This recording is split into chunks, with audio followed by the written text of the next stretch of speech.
Don't you stop, 'cause tonight it's on the line. Show me how you get on down.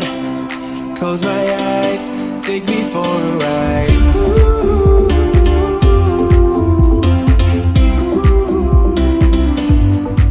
Got to be you. Hello everyone, I'm here this morning at Rodeo Beach in California in the Marin Headlands. You can hear the waves crashing behind me. It's a beautiful, beautiful scene. The weather is perfect. It's about 51 degrees. This is the start of the Marin 50K and 50 miler. I haven't been at this spot since last year when I ran the race in March. I'll be back in a couple of months to run the race here again. This is a much nicer day than last year's race. Last year's race was chilly, it was raining, and then it got pretty hot towards the end. And this is fantastic. I hope the conditions are like this, but then again, you know, we have to be prepared for everything. You can see the hills behind here. This is really where you start for the race. You actually head straight up this hill right here. It's about 1,000 feet of climbing in the first mile or two. It's definitely a fair amount of climbing to start the race, but then it starts to even out a little bit.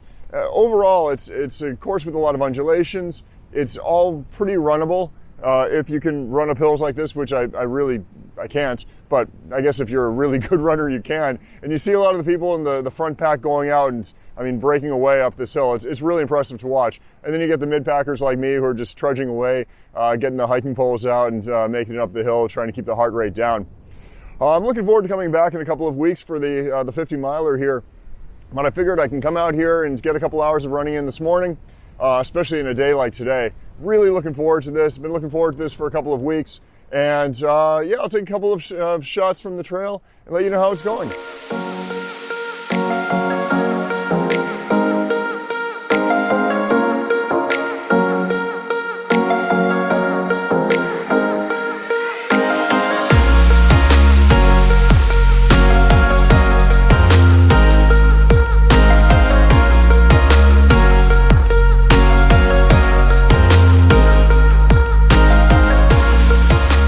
Hello and welcome back to Training for Leadville. This is episode number 3 and I'm Mark. I'm here with my co-host Murphy. Murphy's making his triumphant return from the first episode, as you may remember him. Of course you do. He was probably the best thing about that episode. But I'm back here and happy to share that I had a great training week. The first clip that I showed was in Marin. I did a bunch of travel over the last week. I was in Marin for a couple of days, I've been in Boston for a few days, and now I'm back in Chicago. That first clip was part of an 8-mile training run where I did about 1,900 feet of ascent. It was a fantastic run, great scenery, a beautiful day for it, and I got a chance to really stretch out my legs on some hills that really I haven't had a chance to do yet in this training season. I definitely felt it a little bit more than I'd expected, but that's okay. It wasn't the distance so much, it was more the ascent. I felt pretty good, I recovered well the next day as well. Now after I filmed that clip, I remembered something. I remembered being there at Rodeo Beach last year. It was last March when I did the Marin 50K. It was a good race, a little bit of a rough day, but what I remembered was something that I did wrong in my preparation. As I've mentioned before, I'm not a running coach, I'm not an expert runner, I'm definitely not elite or anything near that. The place that I usually do pretty well and can finish these races is around preparation. It's around doing things like the right logistics, it's about the right headspace. But unfortunately I made some mistakes that day. If I rewind the tape a little bit to the days prior, I had been in Mexico for a business trip. It was a good trip, I behaved myself, I didn't drink any alcohol, I ate decent food, I was in a pretty good spot to get ready for this race. I hopped on a plane, landed in San Francisco a few hours later, went out, got some food, some pre-race food, got some stuff for the race, and went back to my hotel to lay out my things. Not an odd day pre-race. The problem is that when I laid my stuff out, I realized that I had certain things like shorts, I had some trail shoes, I had a very thin tank top and an even thinner Gore-Tex jacket, and a pair of gloves. But I didn't have a shirt that was really heavy enough for the 45-degree and raining weather. I didn't have a hat. I didn't have running socks. I had business socks. So I was going to have to run the race in business socks. I looked amazingly cool on the trail that day, and the blisters to show for it followed. The other problem was I didn't just put that aside and move on. The next day, I actually got ready for the race, got there early. I always get to the trail pretty early, did my check-in, and I started really getting cold. And I started to think about the fact that I forgot all that stuff and I actually left it in Mexico. And I started to think about that and really kind of brood on it and blame myself. The problem was then I got my head out of the game. I ran back to the car to sit in a warm car and warm up a little bit. When I did that, I left my gloves at the station, at the check-in station. I went back later on to get those gloves. They weren't there. I went back to the car to double check there. They weren't there. By this point, my heart rate was up. And what I'd ultimately done is I'd compounded the problems from the night before. I compounded the mistake that I made that morning in forgetting my gloves. I show up to the start line, heart rate's already high, the gun goes off for the race, and you head straight up a 2-mile mountain.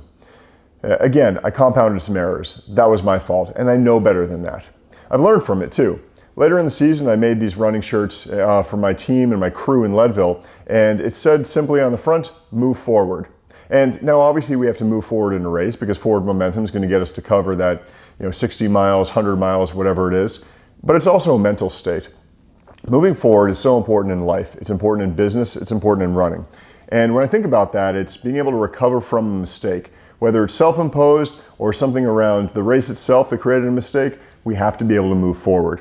And I embrace that now. I think about that in every single race and in every way of my life is how do I look at something that's a challenge and move forward. The second thing that I learned was to lay my stuff out the night before. That was pretty obvious. I think I knew that beforehand, but I kind of relearned that because if I forgot something, I could always go to a store, pick it up. There's running stores in San Francisco. I could have gone to a Target. I have a lot of options, but I didn't plan right early enough that evening, which is totally fine.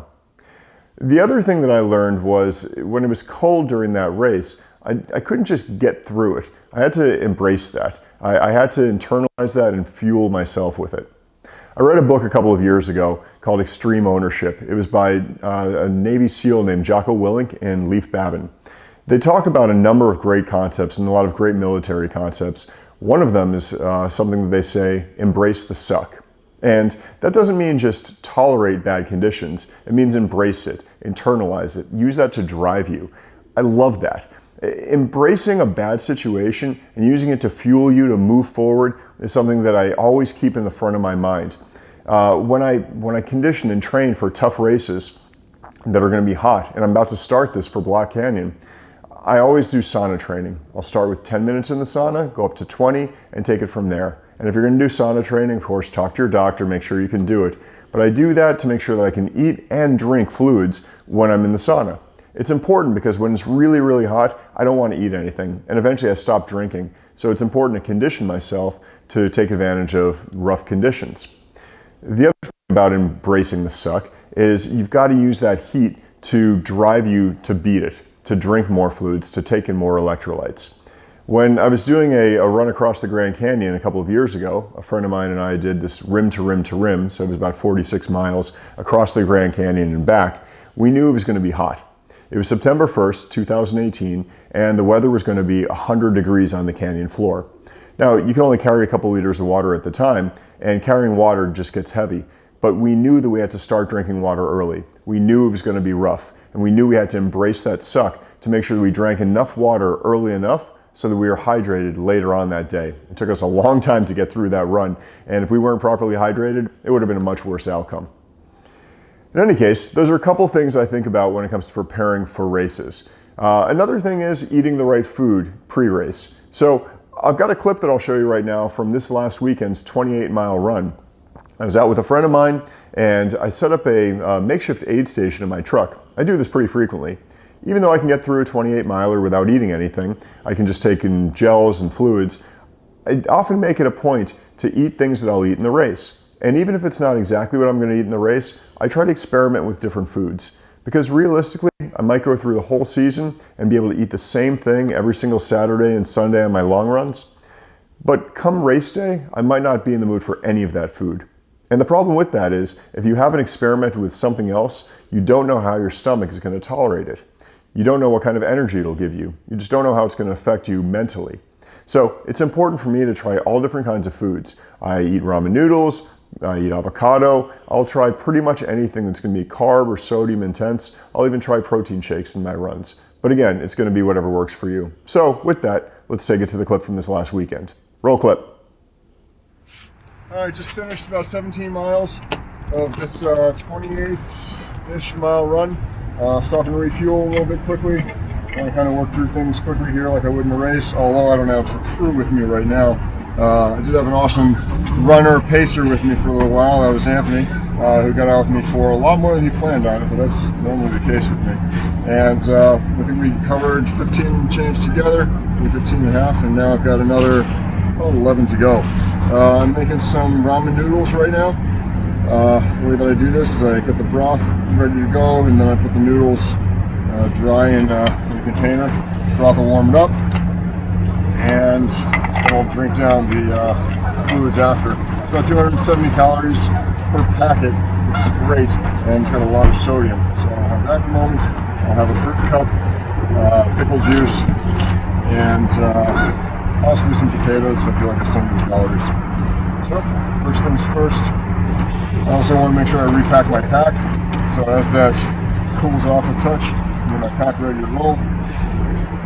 All I'm going to add here is another little tin with 2 scoops, some more gels, pickle juice. I need that, and I may not.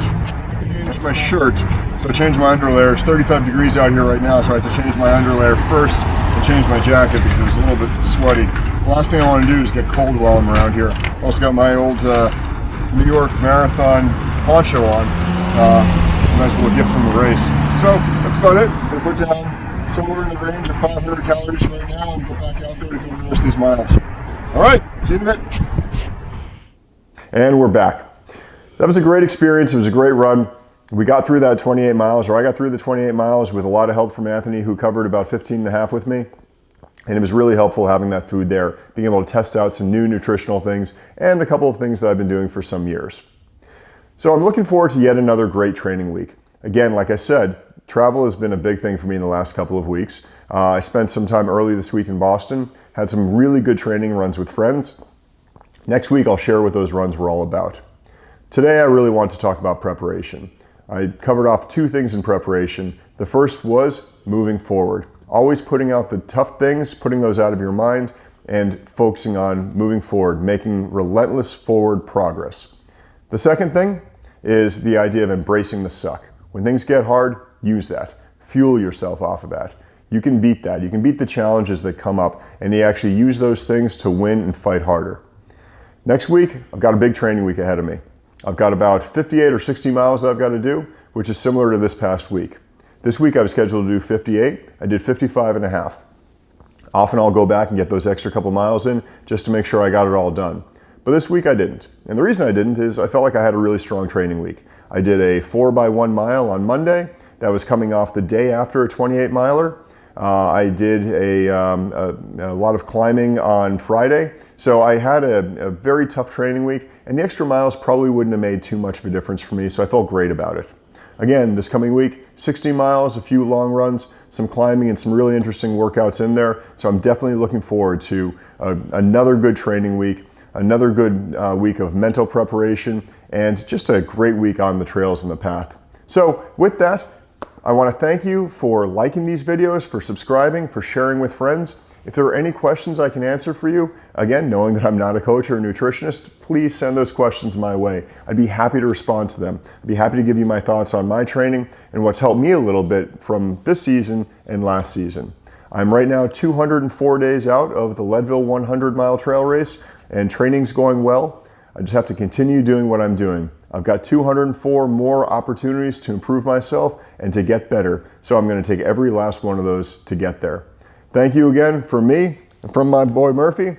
Thanks for logging on. Please let me know if you've got any questions. I look forward to doing the next episode. Enjoy your time on the trails.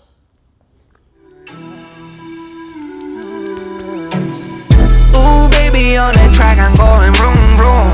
Try and catch me when I pull up in that zoom, zoom. Oh, nah, please don't make that call. Me don't want no call, stay ready for the cause. Ooh, baby, on the track, I'm going vroom, vroom. Try to catch me when I pull up in a zoom, zoom. Ooh, boy.